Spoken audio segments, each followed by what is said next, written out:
Again, you always gotta be ahead of time and be ahead of everyone. You gotta have that mindset when you are like facing everyone else.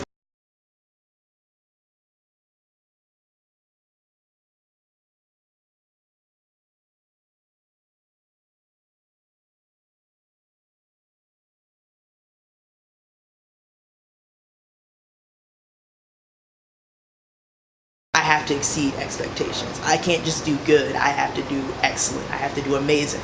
So having that mindset, which is pretty messed up, to have that mindset of like you always gotta beat what they think. Right. That's a messed up mindset. But since I'm so used to it, and that's how I was raised, to always beat whatever people think, the stereotypes, beat all of that.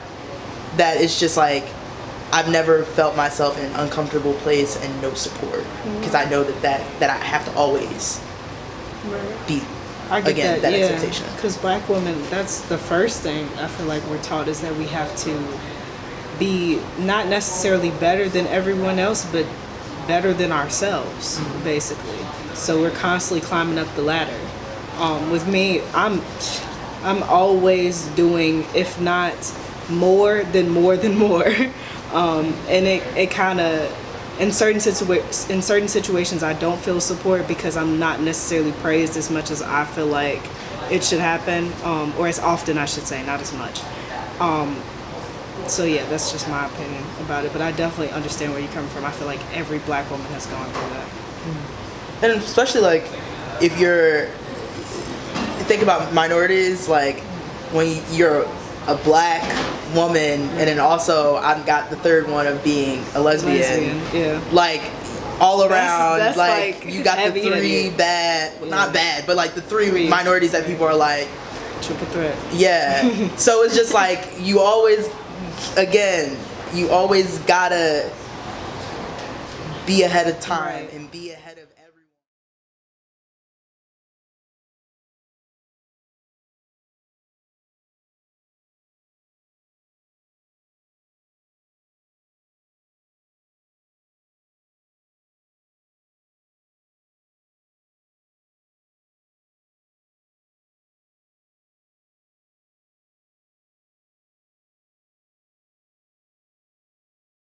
As far as like watering myself down, I could never. I'm usually always the person to like ask hella questions when everybody is like sitting there being confused and not asking anything. I'm always a person like on top of it, taking notes. I'm that person who's gonna make sure like that assignment is done right, because I don't want to be slacking, because then it just looks like, oh, well, I'm black, I'm a woman. And not even just that, just in general, the person that I am, I just always have to make sure that I'm striving to do the best. No matter what color I am or what gender I am or whatever I am, I just have to do the best I can at everything I am and never water myself down, none of us. Right. You weren't afraid of like someone? Hell no, I wasn't afraid, because at this point, it's just like we're 20, 21 years old.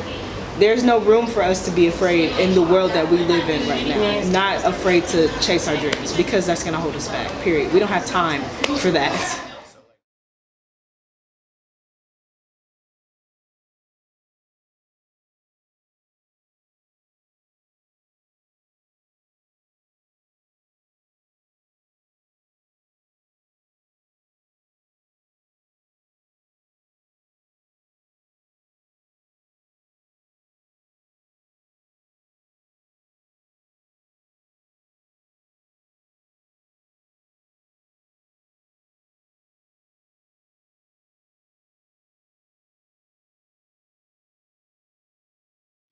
On like what like industry and like their culture. I don't even say their culture.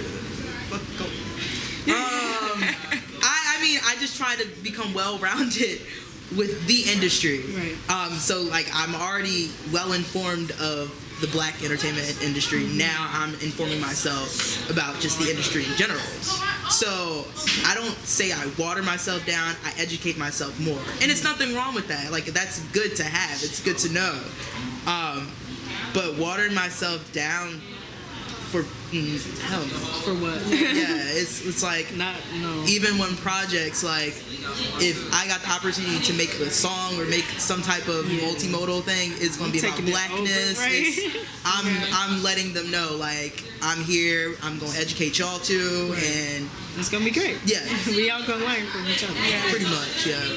I mean, I'm in like fashion business, so like our majors are similar in like the aspect of like the business classes, but as far as like just the major in general, there's not much diversity in our major, and when we do talk about like the fashion industry at all, it's always just like you don't see that many like black women or black men, and like when they do talk about it, like I remember I was in class and like they were talking about it, and they even said like there weren't that many black models, and and then you like sometimes it just so happens that like the teacher looks at you and they say that, and it's just like, okay, sis. And it's like, but then when we do watch things that like actually have like people that are like us in it, then it's like, oh, well, that's. I don't know, I also feel like anytime as like a black woman we try to like get together and like celebrate us being black women or talk about the things that we go through as black women, sometimes it's looked at as us trying not to include others, when it's just really providing a space for us to be around people just like us and who can relate to us. And I think sometimes that is misunderstood in a sense, and it's taken the wrong way. But it's really something that's so important to us that other people can't necessarily always understand. You know, you just have to conduct yourself accordingly. So that means if you have to not maybe water yourself down, as you said earlier, to fit in, then sometimes you have to do that in order to get where you need to get. I'm not saying you need to change completely, but if you're going to be in an office setting, you just have to conduct yourself, you know, in that setting. If you're going to be working with kids, you need to conduct yourself for that setting. So it just depends on what the job is. I have interviewed a lot of young black women over the years, and I do give them advice, especially if I know that they're doing things and saying things that they shouldn't. Like, okay, you're going to meet with Jerry, who is our section admin. You know, make sure you sit up straight, make sure you look him in the eye, make sure you smile. You know, don't say any slang terms, you know. So I do that for some of the people that we interview. Unappreciated. I feel that all the time, actually. I think a lot of times, you know, in my workplace, I work with physicians, and so a lot of the physicians are older, white, male physicians, and I feel like a lot of times, if you're not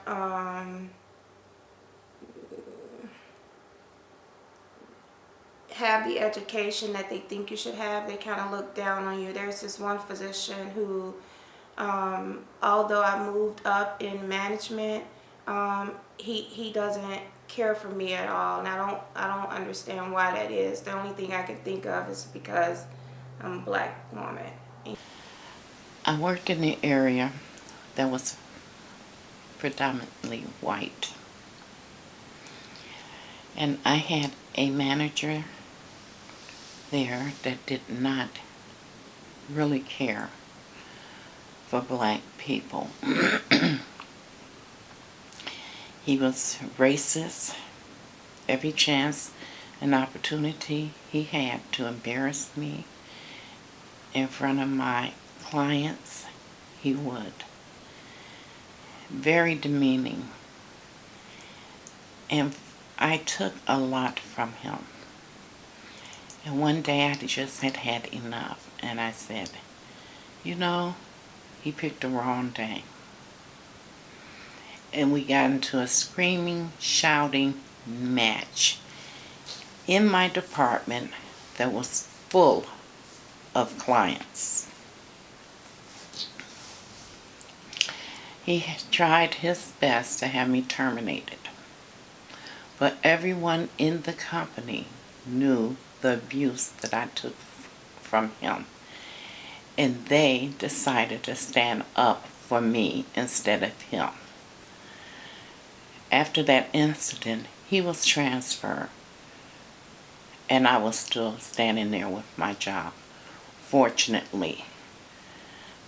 But so many times, women have been put in those situations where they aren't that lucky, where they have lost their jobs due to a man that's racist or doesn't think she belongs there or just doesn't like her for whatever reason and will lie on her and demean her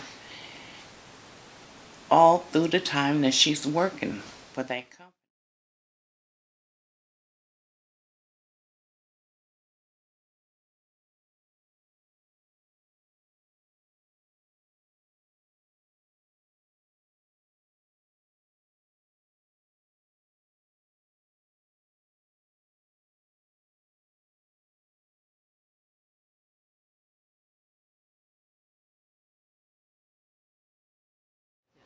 Oh yeah. Okay. Like, walk away. I was like, where's he going? I'm Deanna Bolden. I'm a junior fashion business major. I am Vel Brown. I am a live and performing arts management major, junior. I'm Brianna Fennell. I'm a junior studying music management. And we black and we proud. And we black, and we black, and we black, and we black. I'm supposed to be real ratchet.